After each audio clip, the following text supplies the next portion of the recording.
राज तुरंत भागकर किचन के किनारे गया और प्याज की जड़ें देखने लगा। तभी उसे एक जड़ में से ताकत महसूस हुई। क्या तुम अभी भी जिंदा हो? राज ने पूछा। हालांकि प्याली ने जवाब नहीं दिया, लेकिन वो थोड़ा सा हिली। राज समझ गया कि प्याली अभी भी जिंदा थी। राज ने राहत की सांस ली। उसने प्याली की जड़ को उठाया और मम्मी की सब्जी की तरफ देखने लगा, जिसमें एक जिंदा जादूगर पक गया था। कहीं इसे खाकर किसी को कुछ हो तो नहीं जाएगा? इस बारे में ख्याल आते ही राज ने पहाड़ी महारथी खोलकर कुछ टाइप किया। सीनियर, एक प्याज जैसी राक्षस जादूगर को मेरी माँ ने सब्जी में पका दिया है। अब बस उसकी जड़ें बाकी बची हैं। क्या उसे अभी भी बचाया जा सकता है? इसके अलावा अगर कोई वो सब्जी खाएगा तो उसे कुछ होगा तो नहीं? जल्दी जवाब दीजिए, मैं थोड़ा परेशान हूँ, राज ने कहा। राज की मम्मी को उनकी सब्जी पर नाज था और कुछ ही देर में वो सब्जी सभी खाने वाले थे। ऐसे में वो सबकी मौत का जिम्मेदार बन सकता था, इसलिए उसे जल्द से जल्द असलियत जाननी थी। इतने में ही किसी का जवाब आया। एक प्याज जैसी राक्षस जादूगर? ये आम बात नहीं है। सबसे पहले तो अगर उसकी जड़ों को ज्यादा नुकसान नहीं हुआ है तो उसे पौधे की तरह लगाकर उसे बचाया जा सकता है। दूसरी बात, मैंने कभी जादूगर डली हुई सब्जी नहीं खाई, तो इस मामले में मैं कुछ नहीं कह सकता, लंबकड़न ने कहा। मैं तुम्हारे दूसरे सवाल का जवाब देता हूँ। अगर कोई जादूगर उसे खाए तो उसे फायदा होगा, लेकिन अगर कोई इंसानी जादूगर भी उसे खाएगा तो उसकी उम्र बढ़ सकती है, जन्मेजय ने कहा। सीनियर, मेरी मम्मी एक आम इंसान है, राज ने कहा। अगर ऐसी बात है तो एक आम इंसान को वो सब्जी नहीं खानी चाहिए। उसमें काफी राक्षस कुंडलिनी हो सकती है, जिससे आम इंसान को भारी नुकसान हो सकता है, जन्मेजय ने कहा। किस तरह का नुकसान? राज ने पूछा। वो एक कंफ्यूजनल स्टेट में जा सकते हैं। ऐसे में वो बहुत अजीब ढंग से मर जाएंगे। मरने के इतने तरीके हो सकते हैं कि तुम शायद गिन भी नहीं पाओगे। हालांकि तुम इस सब पर ध्यान मत दो और उस सब्जी को मत खाना, जन्मेजय ने कहा। इसके अलावा जादूगरों को भी इस बात पर ध्यान देना होगा कि राक्षस कुंडलिनी की कोई चीज न खाएं, जन्मेजय ने आगे कहा। अब राज को सब्जी को फेंकना जरूरी हो चुका था। राज, क्या तुम उस प्याज को बेचना चाहोगे? मैं हाल ही में होने वाली दावत के लिए सामान जुटा रहा हूँ। शायद वो प्याज मेरे काम आ सकती है, त्रिकालदर्शी ने कहा। सीनियर, मैं ऐसा नहीं कर सकता। इस राक्षस ने काफी मेहनत की है और अब वो इंसानी रूप में बदल सकती है। उसे दावत में पका कर खाना मुझे ठीक नहीं लगता। उसे भी जीने का हक है, राज ने जवाब दिया। राज का ये जवाब पाते ही ग्रुप में थोड़ी देर तक सन्नाटा फैल गया। क्या कहा? वो राक्षस इंसानी रूप में बदल सकती है, त्रिकालदर्शी ने कहा। क्या सच में? लंबकड़ ने कहा। उसके इंसानी रूप में तुमने उसे पकड़ा कैसे और फिर उसे तुमने पकाया कैसे? जन्मेजय ने कहा। ऐसा हो ही नहीं सकता। तुम्हें कोई कंफ्यूजन तो नहीं हो रहा है ना? किसी प्याज वाली राक्षस के पास दिमाग नहीं होता और न ही उसका लेवल ज्यादा हो सकता है, निशित ने कहा। प्याज के इंसानी रूप में बदलने की ऐसी क्या दिक्कत है? राज ने कंफ्यूज होकर पूछा। राज, मैं तुम्हें समझाता हूँ। टफी अभी चौथे लेवल के जादूगर बराबर ताकतवर है। वो जल्दी ही अपना राक्षसी सिद्ध चक्र हासिल कर लेगा और फिर वो अपने आप को बदल पाएगा। राक्षसी सिद्ध चक्र जादूगरों के सिद्ध चक्र जैसा ही होता है।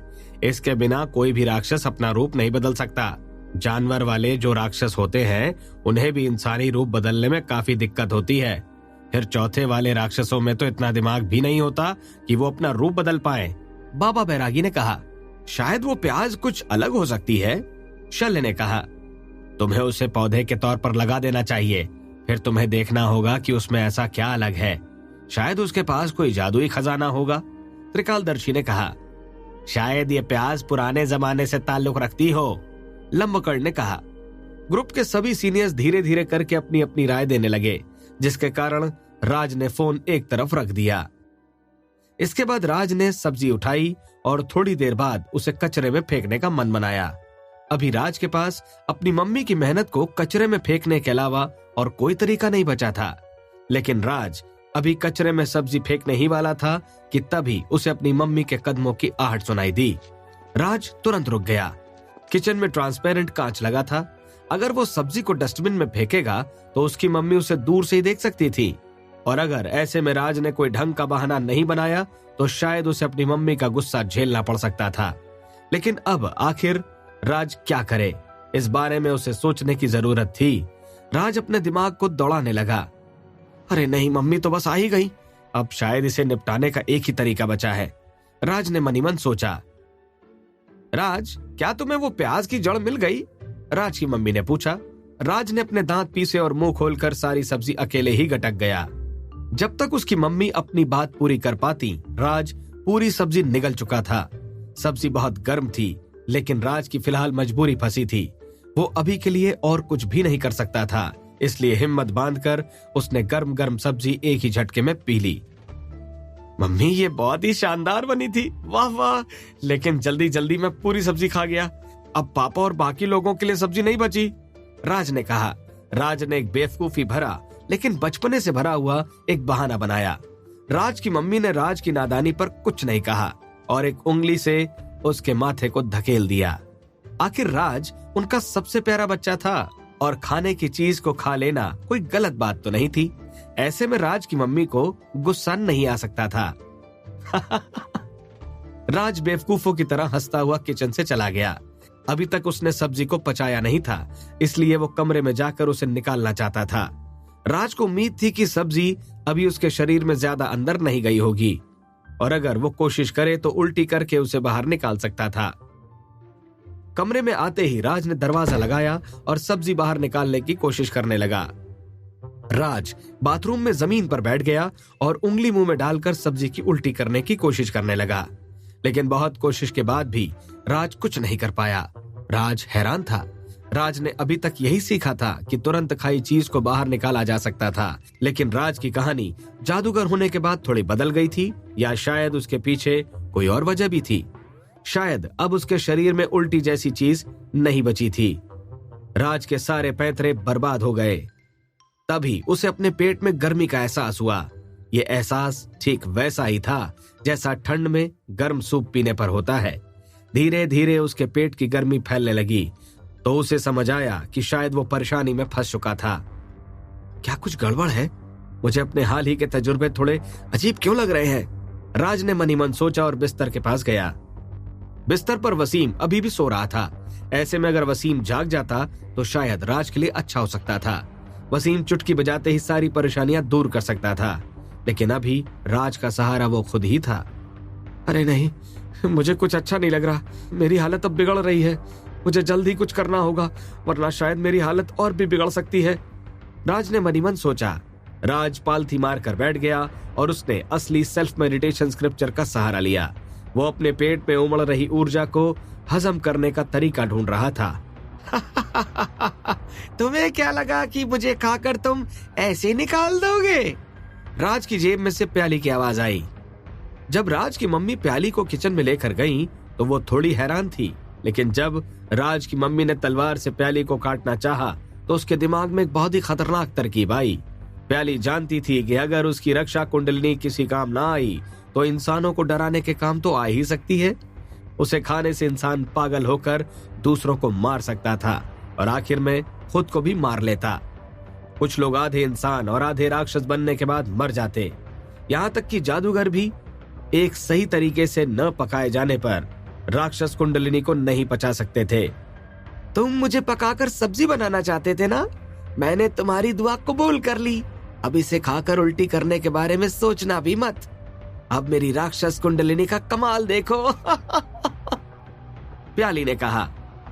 इसके बाद प्याली राज की एक जेब से फिसलकर दूसरी जेब में पहुंच गई, जहां अभी भी जागरण पत्थर मौजूद था। जैसे ही मेरी ताकत मुझे वापस मिलेगी, मैं इस पत्थर को अपने साथ लेकर भाग जाऊंगी और फिर मैं उस तलवार को भी उठा लूंगी।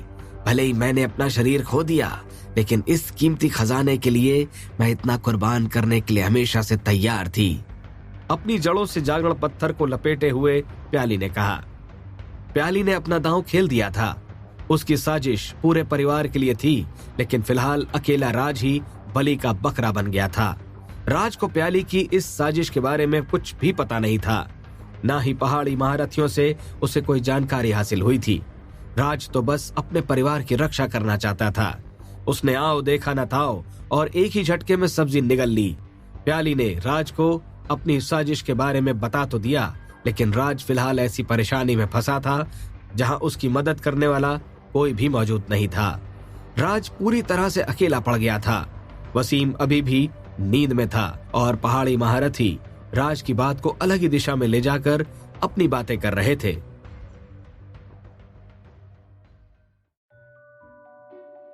राज के शरीर में राक्षसी कुंडलिनी फैलने लगी थी, जिसके बाद राज अपने होश खोने लगा था। राज अभी भी असली सेल्फ मेडिटेशन स्क्रिप्चर पर काम कर रहा था। राज इस ऊर्जा को रक्त और कुंडलिनी की शक्ति में बदलने की कोशिश कर रहा था, लेकिन अगले ही पल वसीम के शरीर में आत्मिक कुंडलिनी की शक्ति जाने लगी। वसीम ने दुनिया की सभी शक्तियों को हासिल कर लिया था। जैसे जैसे वसीम के शरीर में शक्ति जा रही थी, उसका थोड़ा सा हिस्सा राज को भी मिलता जा रहा था। इस कारण उसके शरीर से राक्षस कुंडलिनी का हिस्सा साफ होता जा रहा था। राज लगातार प्रैक्टिस करता रहा। उसे पता चल पाता उसके पहले ही उसकी नींद लग गई, जिसके बाद उसे सपना आया कि वो भी प्याली की तरह हरी प्याज में बदल गया है। पहले राज को कलंदर का सपना आता था, फिर लोकेश का, और अब उसे प्याली का सपना आने लगा था। हालांकि अब राज को इन डरावने सपनों से डर नहीं लगता था। इस समय सपने में राज को दिख रहा था कि उसे कोई बड़ा सा हाथ उठाकर ले जा रहा है। फिर वो व्यक्ति उसे पहाड़ की चोटी पर ले गया। हम पहुंच गए, उस हाथ वाले व्यक्ति ने कहा, जिसके बाद उस व्यक्ति ने एक गड्ढा किया और प्याज यानी कि राज को दफना दिया। लेकिन राज की नजरें जब उस व्यक्ति पर पड़ी तो वो हैरान रह गया।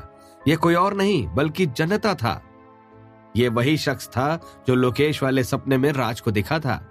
अब लगातार बढ़ती रहना, भले ही तुम अभी आम प्याज हो, लेकिन तुम्हारा भविष्य बहुत बड़ा है। मैं देखना चाहता हूँ कि आगे चलकर तुम क्या कारनामे दिखाती हो। बस एक बात कभी मत भूलना कि तुम कहां से आई हो, जनता ने कहा। इसके बाद जनता वहां से गायब हो गया। इसके बाद 3 साल गुजर गए और एक दिन वो प्याज बड़ी हो गई, उसका शरीर बन चुका था। तब एक राक्षस ऑर्गेनाइजेशन ने आकर प्याज बन चुके राज का नाम प्याली रखा और उसे एक खास तरह की टेक्निक सिखाई। आखिर मेरा इतने लंबे समय तक का इंतजार कुछ तो काम आया, राज ने सपने में सोचा। राज ने वो सारी अजीबोगरीब टेक्निक सीखी जो प्याली को सिखाई गई थी। राज का दिमाग खराब हो चुका था। वो इस सपने से निकलना चाहता था, लेकिन ये राज के हाथ में नहीं था। इसी कारण सपने में 1 साल और गुजर गया, जिसके बाद वो पहाड़ से नीचे आया और इंसानी जादूगर को ढूंढने लगा। तब उसकी मुलाकात लालटू से हुई। यहाँ जाकर राज को पता चला कि लालटू असल में एक औरत थी। फिर राज ने वही सब देखा जो प्याली के साथ हुआ था, जिसके बाद उसकी नींद खुल गई। चलो, मेरी नींद तो खुली, ये सपना वाकई बहुत बड़ा था, राज की आंख खुलते ही उसने कहा। लेकिन राज ने जब खिड़की के बाहर देखा तो अभी भी अंधेरा था। राज ने देखा कि सपने की तरह ही अलग अलग रंग उसके चारों तरफ बिखरे हैं और एक सुनहरे धागे से वो वसीम से जुड़ा है। राज ने गुलाबी रंग के ऐसे ही धागे को छुआ और एक धमाका हुआ। धागों की दुनिया अचानक से गायब हो गई। राज की आंखों के सामने एक टापू आ गया। अरे भाई, तुम आखिर जाग ही गए। तुम राक्षस कुंडलिनी से भरे पड़े थे। मैंने उस कुंडलिनी को एक राक्षस क्रिस्टल में बदल दिया है। तुम इसे रख सकते हो। तभी राज को बादल की आवाज सुनाई थी। फिर बादल ने वसीम के बारे में पूछा। बादल ने राज के पास जागरण पत्थर देख लिया, लेकिन एक ताकतवर जादूगर राज के साथ होने के कारण उसने बाद में इसे चुराने का मन बनाया और वहां से चला गया। राज ने अपना जागरण पत्थर देखा तो प्याली उससे लिपटी हुई थी। राज ने उसे हटाने की बहुत कोशिश की, लेकिन वो नहीं हटी। इसके बाद राज ने ग्रुप खोला तो उसमें उसके लिए पंखुड़ी का एक मैसेज डला था। राज, तुम अभी कहाँ हो? मैं तुम्हें आत्मीय चाय भेजना चाहती हूँ, पंखुड़ी ने कहा। राज ने प्राइवेट मैसेज में पंखुड़ी को अपना पता भेजा। जाओ, जाकर पंखुड़ी की आत्मीय चाय को नॉर्मल चाय से बदल दो, भ्रामक टापू पर एक आदमी ने कहा। राज की नींद में राज की मम्मी उठी और किचन में चली गई। अचानक उनकी नींद खुली। उन्हें नहीं पता था कि वो नींद में किचन क्यों आई। मम्मी, आप इस वक्त किचन में क्या कर रही हैं? राज ने कंफ्यूज होकर कहा। राज को उठने के बाद भूख लग रही थी, इसलिए वो सीधा किचन में आ गया था। मैं तो तुम्हें ही देखने आई थी, राज की मम्मी ने जवाब दिया। मुझे तो उठने के बाद भूख लग गई, इसलिए मैं यहाँ आया था, राज ने कहा। थोड़ा सा चावल रखा है, मैं कुछ चावल के साथ खाने बना देती हूँ, राज की मम्मी ने कहा। अच्छा राज, झूठ मत कहना, साफ साफ बताना कि उस प्याज में ऐसा क्या अजीब था? राज की मम्मी ने खाना बनाते हुए पूछा। हाँ, वो प्याज बड़ी अजीब तो थी। मुझे ठीक ठीक तो नहीं पता, लेकिन अगर कोई कमजोर पाचन वाला उसे खा लेता तो उसे नुकसान हो सकता था। हालांकि मुझे कुछ भी नहीं हुआ, इसलिए आप चिंता मत कीजिए, राज ने जवाब दिया। अब एक काम करना, कल अपने पापा के साथ रूबी के अस्पताल जाकर चेकअप करा लेना, राज की मम्मी ने कहा। मुझे लगता है कि इसकी जरूरत नहीं पड़ेगी। हाल ही में रूबी दीदी ने मेरा चेकअप किया था, राज ने कहा। रूबी ने तुम्हारा चेकअप किया था? राज की मम्मी ने हैरान होकर पूछा। हाँ, स्पोर्ट्स इवेंट के बाद उन्होंने मेरा चेकअप किया था, राज ने एक झूठ बोलकर कहा। अगली सुबह रूबी राज के पापा को लेकर अस्पताल चली गई। राज, वो तुम्हारा घायल साथी कहाँ है? नाश्ता करते हुए राज की मम्मी ने पूछा। अरे, मैं आपको बताना ही भूल गया, वो रात में उठकर ही निकल गया था। अच्छा, अब मैं थोड़ी कसरत करने जा रहा हूँ, राज ने कहा। ठीक है, ज्यादा दूर मत जाना, राज की मम्मी ने कहा। इसके बाद राज पहाड़ी रास्ते की तरफ चला गया। काफी देर तक अपने जादू की प्रैक्टिस करने के बाद राज को फोन आया। उसका पार्सल आया था। राज ने सौरभ से कहकर वो पार्सल अपने घर वालों को देने को कहा। राज के पापा अब तक अस्पताल से लौट आए थे। पार्सल का डिब्बा बहुत बड़ा होने के कारण वो उस डिब्बे को देखकर सोच रहे थे, तभी उन्हें डिब्बे में से एक आवाज सुनाई दी। हा हा हा, सरप्राइज! राज, तुम डर गए ना? अचानक ही डिब्बा हवा में उड़ गया और उसमें से पंखुड़ी निकली। अपने सामने राज को न पाकर पंखुड़ी हैरान रह गई। पंखुड़ी ने राज को फोन लगाया और राज के घर पर होने की बात बताई। राज ने जैसे ये सुना, उसने तुरंत लंबी चाल टेक्निक का इस्तेमाल किया और अपने घर की तरफ बढ़ने लगा। राज जैसे तैसे फटाफट अपने घर पहुंचा और पंखुड़ी को अपने कमरे में ले गया। तुम यहाँ कैसे? क्या भूपेश जी को इस बारे में पता है? राज ने पूछा। नहीं, मैंने उनको नहीं बताया। हालांकि अब मैं आजाद थी तो मैंने उनको बताना ठीक भी नहीं समझा, पंखुड़ी ने कहा। फिर पंखुड़ी ने सोते हुए वसीम की तरफ देखा और उसके साथ कुछ तस्वीरें खींची और उन्हें ग्रुप पर डाल दिया। जहां एक तरफ सभी पंखुड़ी की तारीफ कर रहे थे, वहीं शल्य का अजीब मैसेज आया। राज, थोड़ा संभल कर रहो, वरना शायद तुम्हें 7वें लेवल के 2 जादूगरों से निपटना होगा, शल्य ने कहा। शल्य के इस मैसेज के बाद ग्रुप में सन्नाटा छा गया। फिर पंखुड़ी राज को अपना पर्स दिखाने लगी, जो डोरेमोन के पॉकेट जैसा ही था, जिसमें से कितना भी सामान निकाला जा सकता था। पंखुड़ी ने कुछ अगरबत्ती निकाली और वसीम के सामने लगा दी। उसने बताया कि वसीम बहुत अलग है, इसलिए उसे अगरबत्ती लगाकर वो वसीम के लिए अपनी इज्जत दिखा रही है और ऐसे में उनसे कोई दुआ भी मांगी जा सकती है। पंखुड़ी, अच्छा ये बताओ कि दुआ मांगने के बाद क्या कोई मरा है या कोई नुकसान हुआ है? राज ने पूछा। इस बारे में मुझे ज्यादा नहीं मालूम। मैंने तो बस सुना है कि जब सीनियर वसीम मेडिटेशन कर रहे हो तो उनके आगे दुआ मांगने से दुआएं कबूल हो जाती हैं, पंखुड़ी ने जवाब दिया। अच्छा, तुमने क्या दुआ मांगी? राज ने पूछा। मैंने अपने अगले टास्क के लिए दुआ मांगी, पंखुड़ी ने कहा। क्या तुम कोई खजाने का नक्शा ढूंढ रही हो? राज ने पूछा। नहीं, खजाने का नक्शा तो मैं अपने साथ लेकर आई हूँ, लेकिन इस ट्रिप का उद्देश्य थोड़ा अलग है, पंखुड़ी ने कहा। असल में पंखुड़ी की चारू नाम की एक दोस्त हुआ करती थी, जो काफी अच्छे परिवार से थी, लेकिन बड़े होते होते चारू और उसका मिलना बंद हो गया। उसके परिवार की हालत खराब हो गई थी। उनके पास एक खास खुफिया तलवार टेक्निक भी थी, जिसे हासिल करने के लिए बाकी कबीले वाले चारू के परिवार पर दबाव बनाने लगे। क्या कोई कुछ कर नहीं सकता? क्या जादूगरों का कोई मुखिया नहीं है? राज ने चारू की कहानी सुनने के बाद कहा। मुखिया तो है, लेकिन वो लंबे समय से मेडिटेशन कर रहे हैं और वो कब बाहर आएंगे किसी को नहीं पता। हालांकि कुछ जादूगर जादूगरी की दुनिया में शांति बनाए रखने का काम करते रहते हैं। बस इसी कारण चारू के परिवार की तलवार टेक्निक को किसी ने चुराया नहीं, पंखुड़ी ने जवाब दिया। तो तुम उसकी मदद करना चाहती हो? राज ने पूछा। मैंने एकदम ऐसा तो नहीं सोचा है, लेकिन मैं उसके पास जाकर सब कुछ अच्छे से समझाना चाहती हूँ, पंखुड़ी ने कहा। क्या मैं तुम्हारी कोई मदद कर सकता हूँ? राज ने पूछा। हाँ, जरूरत पड़ने पर मैं तुम्हें जरूर बताऊंगी। अच्छा, सुनने में आया है कि सीनियर बाबा बैरागी का कुत्ता टफी भी तुम्हारे पास है। मुझे वो कहीं दिख क्यों नहीं रहा? पंखुड़ी ने पूछा। टफी अभी गुलगुले के इलाज के लिए अस्पताल गया है, राज ने कहा। टफी का नाम लेते ही राज का फोन बजा। राज, टफी भाग गया और वो अकेला नहीं भागा, उसने गुलगुले को भी अगवा कर लिया। मुझे माफ करना राज, मैं वहीं खड़ा था लेकिन मैं कुछ नहीं कर पाया, लश्कर ने फोन पर कहा। राज हैरान था कि अब टफी के भागने की क्या वजह हो सकती है। आखिर टफी को आए दिन इतनी शरारत क्यों सूझती थी? क्या राज टफी को बाबा बैरागी के पास वापस भेज देगा? आखिर टफी अब कौन सा कांड करने के बारे में सोच रहा था? आखिर टफी गुलगुले को अपने साथ लेकर क्यों भागा था? टफी कहां जा रहा था? क्या टफी फिर से कोई नई मुसीबत खड़ी करने वाला था?